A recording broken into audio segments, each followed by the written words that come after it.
Hello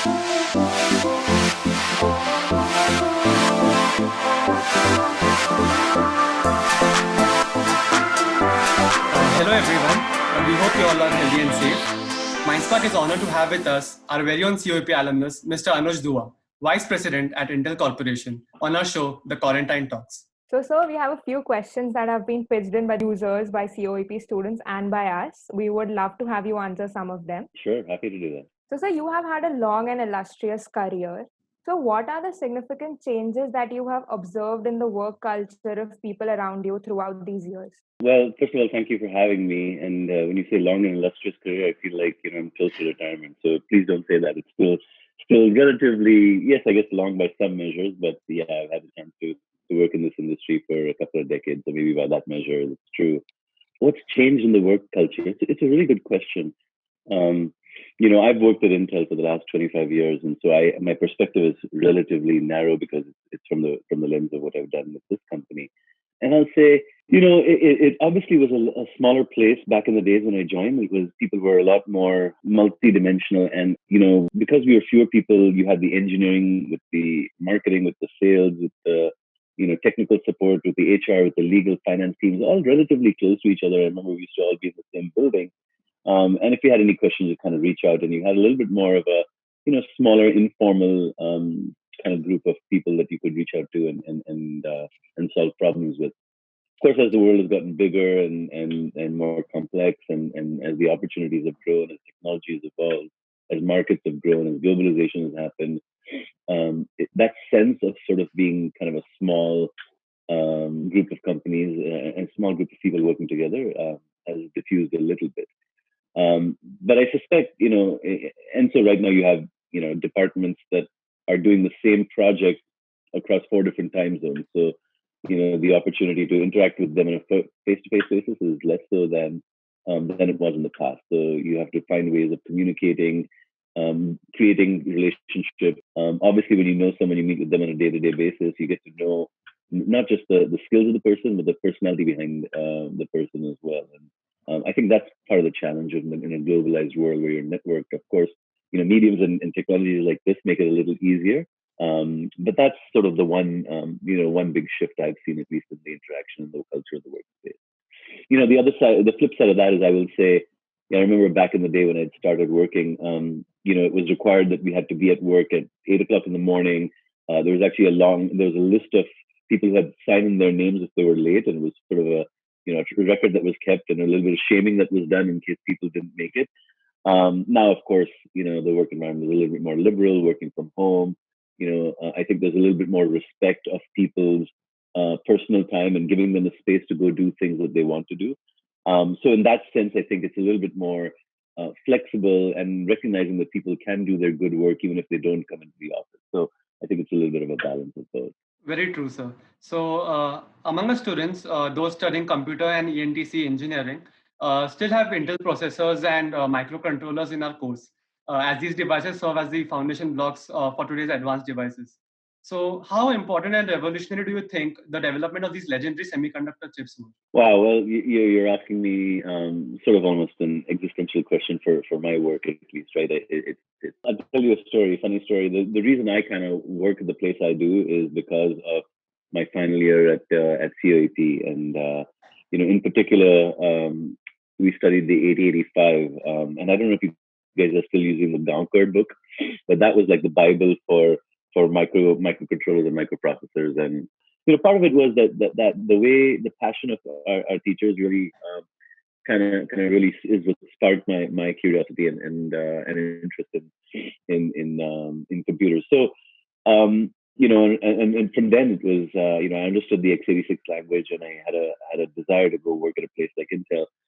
And never in my wildest dreams I thought I'd build a career at this company. So to answer your question, it's clear that Moore's law and microprocessors and semiconductors, have powered the future of where the world is, right? I mean, our notion of what used to be a computer used to be very different than what we assume today, right? Today, anything and everything can be a computer, right? From the smallest, wristwatch to a remote control to things that are operating a car.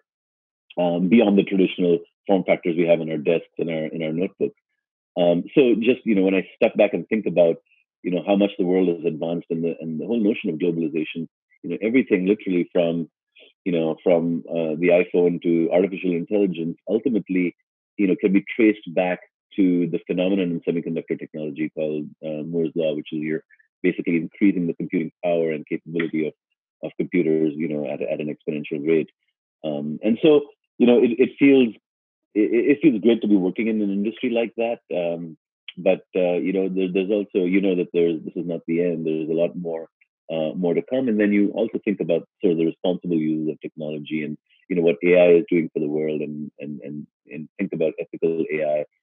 So with advancement also comes consideration and notions about the proper use of technology, I suppose. With any like with anything else in the world. So I don't know if that answered your question, but that's kind of those are my thoughts. So, quantum computing is a buzzword these days. It could be the next big thing, claims to Google achieving quantum supremacy. So where does Intel stand in the work of quantum computing, and is it really the next big thing? Well, yeah, it's hard to say what the real next big thing is. It's certainly prima facie. It has some capabilities that I think are pretty significant. When you think about the biggest problems in the world that can't be solved because of the lack of connected compute power. I mean, if you just think about what we're going through right now, right? The struggle to find the ultimate vaccine and the antidote to COVID-19. I think we know there's enough. I would submit there's enough data in the world today that with the right resources and compute capability and connectivity, you can find an answer to that problem. But it's not. It's taking a little longer because obviously they're fragmented states of development, and there's obviously got to be a little bit of testing that's done before you can roll out something like that, right? So if you just take that simple problem, there is the potential of computers to go solve that, and that's just a microcosm of what I think quantum computing promises. Obviously, solving the world's most challenging problems that have frankly eluded us because we just don't have the compute power. And to give you an example, also, right, we talk about AI, artificial intelligence, and the way we do inferencing and training. If you think about it, that was not possible. The reason AI has come into its own in the last decade or so, in sort of the more truly commercial kind of fashion, is because now you've got compute power that you can train models for the complex models on, and then basically go use that and deploy it in a more commercial sense. Before, you didn't have the compute capability to even build those training models. It took supercomputers, and it was in the domain of sort of supercomputing. Now it's become a little bit more mainstream. Anyone with a PC and some basic programming knowledge can actually do create some training models. So again, it's an evidence of the compute capability allowing you to go solve problems that were otherwise not possible. And now, specific to quantum computing, of course, it's a completely different realm. And it's been in academia for many decades now. Only recently have you actually had the physical machines and the systems and experimentation to be able to go study that and understand what does it mean to have a quantum state in a computing bit versus a binary state. And of course, that requires extreme conditions, very low temperatures, and you've got to be very mindful of perturbations that might basically destroy the state of the computer. So it's still, I would say, in the stage of practical implementation, and who knows how it actually becomes commercialized, right? There's some thinking around, it'll sort of be a few centralized capabilities, just like a cloud service provider offers, cloud computing. Maybe if you wanted a problem solved, you'd submit it to a quantum computer to go solve it. It's exciting. Intel's certainly been involved in it. Google has, IBM has. The one thing I'll say about Intel is we tend to take an approach to computing that thinks about its productization and ultimately commercialization, right? Which is bringing the capability. It goes beyond the theoretical realm. And so one of the things, the way we're approaching it is, how do you actually make this practical and implementable for the world and real world solutions? And that's a harder problem than computing. That's great, sir. So every year, thousands of students from India leave their home country to study abroad or pursue graduation or post-graduation. So what do you think are the differences in between Indian graduates and graduates from other countries? And what is your opinion? Wow. Okay. Well, I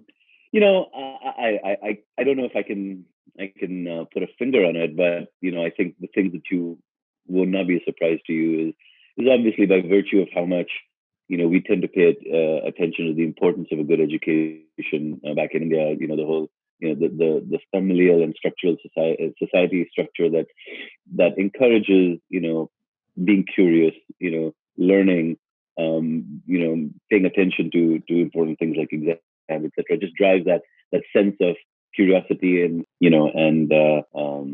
sort of interest at a very early age. And I suppose that's carried forward with many people who've sought higher education and work in places abroad, right? But I don't think that's I would say I don't think that's necessarily just limited to people from Indian background. I've seen remarkably industrious students in the U.S. and from other parts of the world as well. But I think there's a little bit of a support system and a pipeline, if you will, and people feel very comfortable sort of leaving the confines of where they are to go make a life for themselves in other places. So I'm loath to sort of stereotype one group of people versus another. Obviously, I grew up in India. I benefited from that sort of encouragement at home. Having said that, I will tell you, I've got two teenage kids right now, and neither of them are inclined to do engineering as much as I've tried to explain to them, the nature of the work I do, and perhaps it is because of the nature of the work I do. Teenagers being rebels by definition will want to do something different, and that's okay.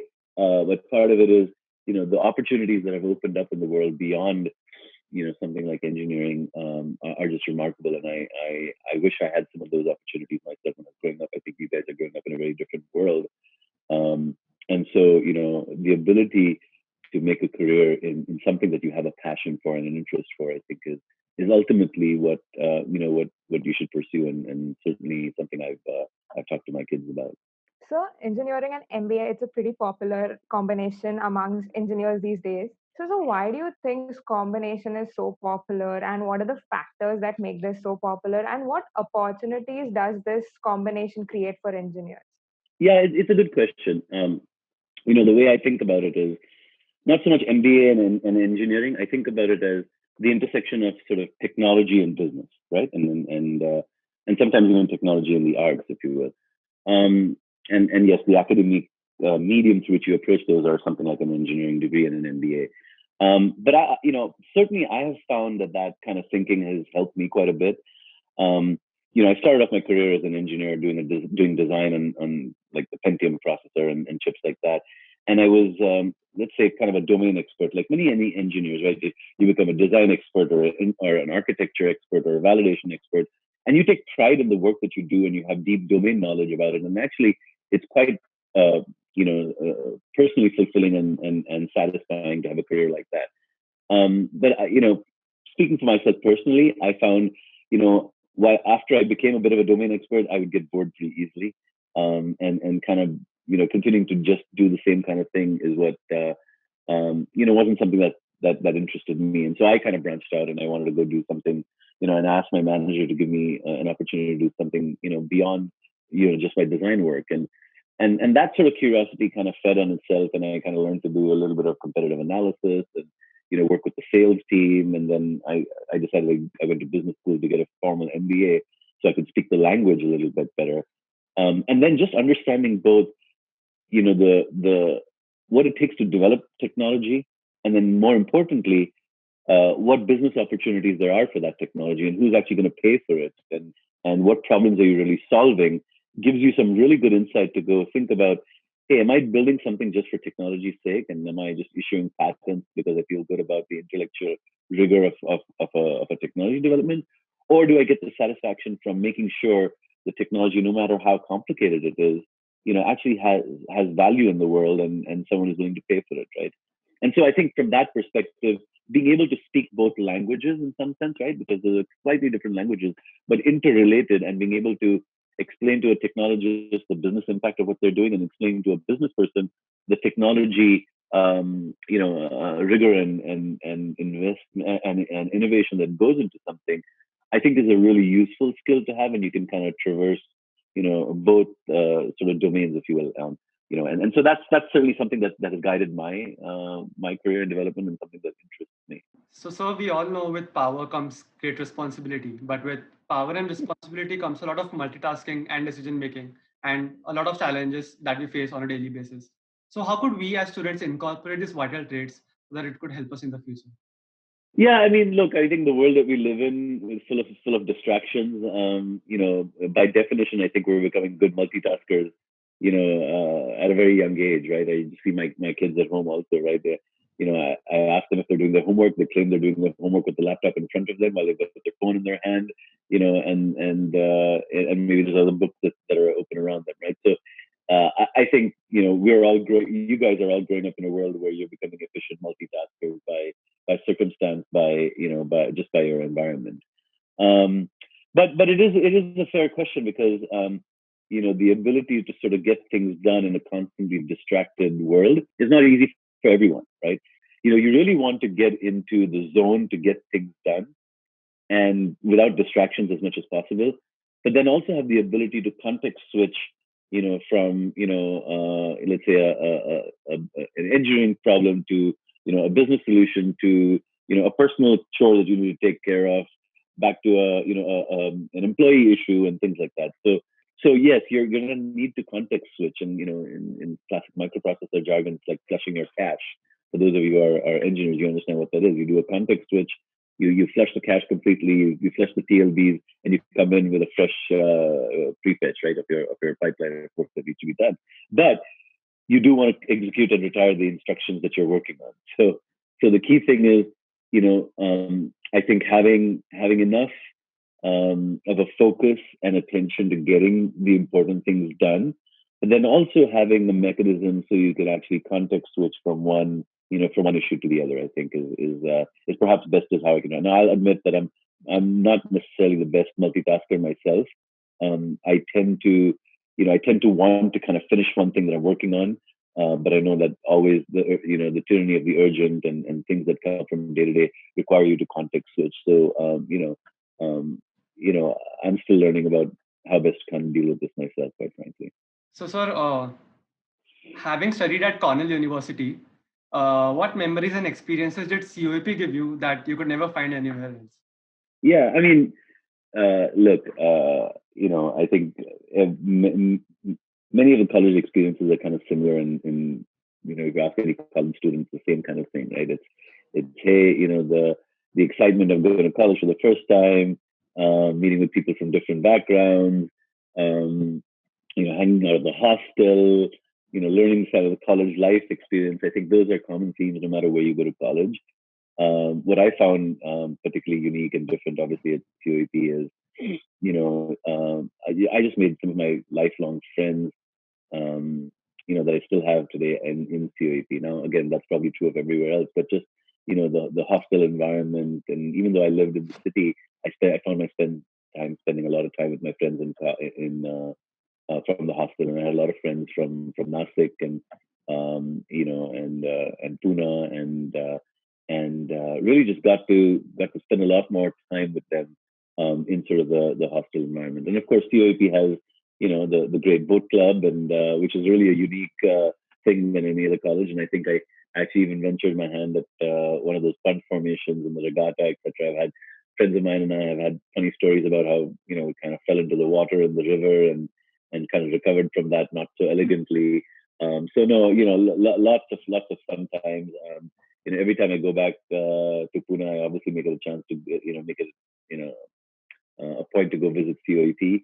Some of the teachers are still around. Actually, I was working in Singapore for 3 years, 2013 to 2016, and that time I was running marketing for Intel Asia, and I had the opportunity to come and visit the new building that's out next to the boat club. I forget. I think that's the computer science department, and I give a talk on sort of I helped open an IoT lab or things like that, or they invited me for that. So it was kind of fun to kind of reconnect after all those years.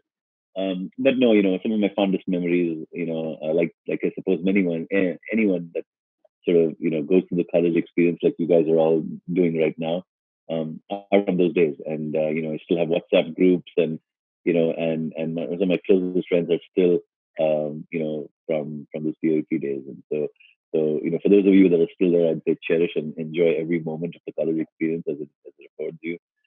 because there's really nothing quite like it once you leave. It's your level of responsibility, concerns, things that you're frankly more counted on, you just go up exponentially. And so it's a very seldom you have that kind of a vibrant, loose, rich kind of environment in which you can kind of learn not just about your studies but about yourself and about who you are as a person and the kinds of people you want to interact with. It's really remarkable. So people generally settle for less and stay content with what they have achieved in life. So, but you are an example of a person who has worked his way up from being a design engineer to being the vice president at Intel Corporation. So, sir, how exactly, according to you, is this attitude of never settle in life important? I guess what I'll say is, my career has frankly taken me not because I was aspiring or thinking one day I want this title or that title. Yes, I think in the back of our minds, some of us, think about that kind of validation. It's good, but one of the things I keep in my perspective, and when I talk to people, I say never confuse success with happiness, right? Success is getting what you want, right? I want to be a manager. I want to lead a project or whatever. But happiness is really wanting what you get, right? So once you get it, do you really want it? Is it or is the work that you're doing personally very satisfying? So that's sort of what has kept me a little grounded as I think about work opportunities. There have been instances in my life where I've actually taken a step down from sort of a manager's role to an individual contributor's role simply because it afforded me the opportunity to learn something new. In this particular instance, I was a marketing manager and I knew nothing about sales.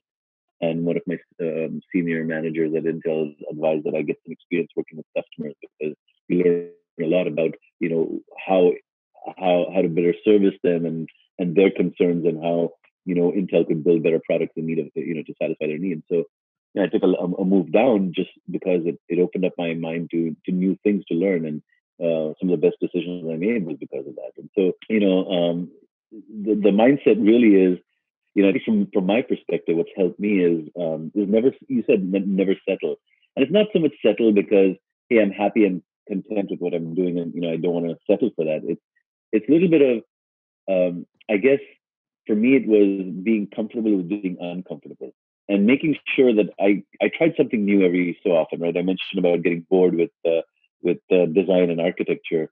And I ventured into marketing and strategy and things like that. And I found that every time I got comfortable with doing something, I wanted to try to do something new and different. And that goes back to maybe your earlier question about, hey, there are many distractions and are you constantly kind of moving also.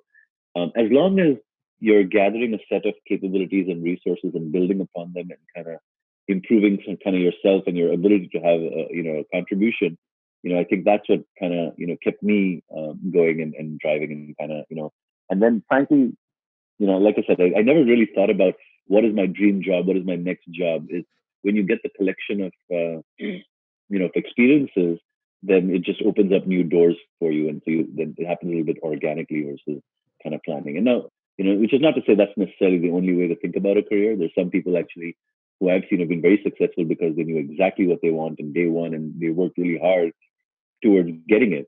That just wasn't a recipe for me, and so I think it's different things work for different people. So Intel revolutionized the world of PC processors with the launch of Pentium series in the 90s and pioneered the development of new and advanced processors and still continues to dominate the industry. So, and you have worked with Intel for 18 years. So how has your journey been like, and what was the best memory while working for Intel Corporation? Well, so I've been there for 25 years actually. Now it's been most of my adult life. It's I've been at this company, and so I've had a lot of experiences, obviously that I could draw from. I guess if you ask me my best experience, if I had to pick one, quite frankly, it would be the day I had the opportunity to host both the Intel CEO and the Apple CEO, Steve Jobs, for a meeting at Intel. And, it was one of those, I'd been working on the Apple account. So this is when I transitioned to doing some sales work. And my manager, who would normally actually host this meeting, had taken a sabbatical. And so I was covering for him. And so during that phase, the Intel and Apple CEOs would meet regularly to talk about our collaboration and the work that we did together. And I had the opportunity to host one of those meetings at Intel, and seeing Steve Jobs, in person for the first time and kind of being responsible for setting the agenda was one of those things that you never forget. And this was obviously in his, after after he recovered from his first bout with pancreatic cancer. So he was still very frail and fragile, and just the physical, seeing him in that kind of physical shape was a little jarring. But as I had the opportunity to sit in on the meeting, just seeing the intellectual sharpness, wit, and sort of the famed sort of negotiation style, and the way he interacts with people was just I was just really fortunate to be kind of almost a fly on the wall in that meeting. So it's one of many memories I have working at Intel, but yeah, hosting Paul Odellini and Steve and in that one meeting was something that I'll never forget. So, acknowledging that a gross recession is inevitable due to the ongoing pandemic, how should students aspiring to enter the industry fight these challenges? Oh, that's a really good question. And I think we all think about, okay, we worked so hard for 4 years, and now I've got my degree, and now I want to enter the workforce, and I want to get this job, and I want to basically hit the ground running, right? And you're off to it. And you're right, circumstances aren't always necessarily in your favor. And I can tell you from my personal experience, actually, when I graduated from Cornell my first year, it was '94. It was a bit of a recession, and I didn't get a job for the longest time, and I was disappointed, and frankly, I was actually on my way to come back to India to work with Motorola, and as things happen, things changed because I got a phone call from someone just as I was about to leave. And when I was doing my MBA as well, that was in 2001, post 9/11 crisis, and same kind of situation, right? So I guess one thing to be aware of is, first of all, you're not unique in that there's been a lot of people who kind of had that kind of situation. So the first thing is, don't panic, don't give up, don't think it's the end of the world, right? Because everyone emerges on the other side. The thing to think about is, how do you use that opportunity where jobs are hard to come by to just continue to, sharpen yourself, broaden your horizons, perhaps take on a project or something that's close to your heart that demonstrates to any potential employer that this person is going beyond the rigors of the academic requirement, but have really thought about solving certain problems and getting themselves involved in the community and kind of really demonstrating that this person would be an asset to the organization because they've taken on a project. And certainly in this environment, there's no dearth of opportunities, whether it's inventing new solutions for masks or ventilators. I know that's happening here in the U.S. Or working with the communities that that need help during these times, and offering your time. I think those are just things to think about as you look for your future employment, right? I think the other thing I will say is, back in the day, I used to think a college degree and where I came from matters.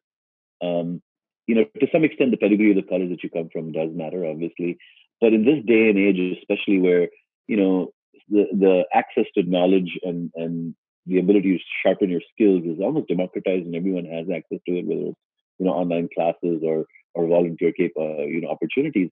I think really what's unique about your skill set and what you can and how you think about approaching problems and solving things is really more and more important than sort of the degree on your wall, right? So it's something to think about. I would say, as you navigate these uncertain times. And again, I think it's just a matter of time. Everyone's going to come out on the other side, and if anything, I think this will create sort of new opportunities for solving so many of the problems that I think this virus has demonstrated exist, right? So whether it's a startup opportunity or things that are happening even in big companies, they're going to have to internalize the consequences of the way we work, the way we live, that was exposed to COVID-19, and I think that creates just more opportunities for you. So here we come to the end. On behalf of MindSpark, thank you so much for taking out time and talking to us. It has been an amazing and enlightening experience. So, sir, would you like to share a small message for our fellow COEPians and conclude the talk? Yeah, sure. Well, thank you for having me. This is a pleasure to do, and I always love the opportunity to connect back with COEP. Like I said, I have some really fond memories from my time there. And speaking to both of you, it just gives me a lot of energy and makes me feel good about, kind of the, I try to keep my association with COEP alive vicariously through the energy that you guys have displayed on this call. I feel like, hey, there's a part of me that's still back there. So thank you for having me, and thank you for reaching out and connecting. I really wish you all the very best in these times. Stay safe, and help us both change the world in the ways that we've known COEPians to do. So thank you for that.